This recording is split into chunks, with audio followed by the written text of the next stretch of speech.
Hi, I'm Brian Thomas. Welcome to Alive in 5.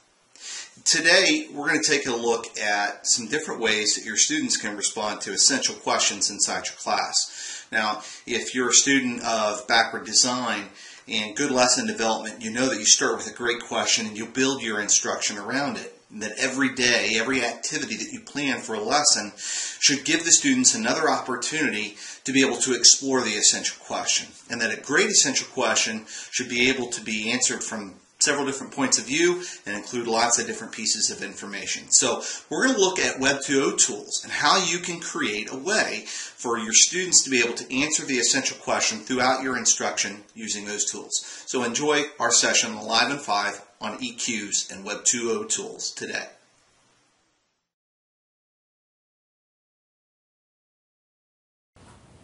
Creating an essential question for your class is extremely important. Let's say that you're a government teacher and you're working with Government Alive and you're talking about the effectiveness of international organizations. Lesson 18 in Government Alive deals with confronting global issues, and our essential question that we use with students is, how effectively do international organizations respond to global issues? I want to ask that question at the beginning of the lesson. It may take me a week, 2 weeks, even 3 weeks to be able to get through the content, but I want to ask it up front, and I want that essential question to be leading me as a teacher through the instructional content material with the students. But I want to give them a variety of ways in which they can respond to that essential question. So let me give you some examples of how you can use the web to be able to give your students different avenues other than just class discussion to respond to an essential question. Let's say, for example, you wanted to give them the ability to be able to create a glog. They could, using Glogster, create a poster, if you will, a web poster, that's what Glogster is, on the essential question, and encourage the students to post the question there and include different sources of media that will help them to understand what the question might be. It could be a piece of music, and I embedded a piece of Tears for Fears on mine. Everybody Wants to Rule the World. Or it might be some videos that they upload from YouTube or TeacherTube or a source that's accessible for your students in your building. So Glogster would be a way for a student to individually respond to the essential question based on the experiences that they find through the media. Another idea on how you could possibly do an essential question with the students is to use WallWisher. And WallWisher would be something that you would throw out to all of your students to be able to respond to. You would create the essential question and allow them to be able to go on and double-click anywhere they want and be able to write their response. And here they can even add their own images or video, similar to the last example that we looked at. But this would be a giant message board, basically. And you can, when you create a WallWisher, if you've never done that before, you have the ability to be able to filter and accept comments or reject them based upon what your students post. But it could be a way that students would be able to create an online study guide for the essential question.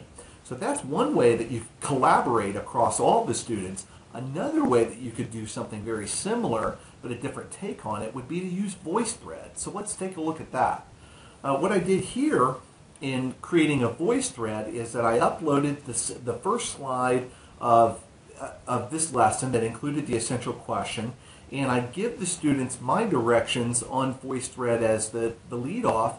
But if the students lend their voice and add in their content, they'll be able to go in and respond to it, and their faces will appear around. So it's similar to the idea of using WallWisher to allow your students to respond to the essential question. The difference would be, of course, that they would be collaborating using a variety of different ways, either a webcam, or they can call in, or they can type in using VoiceThread.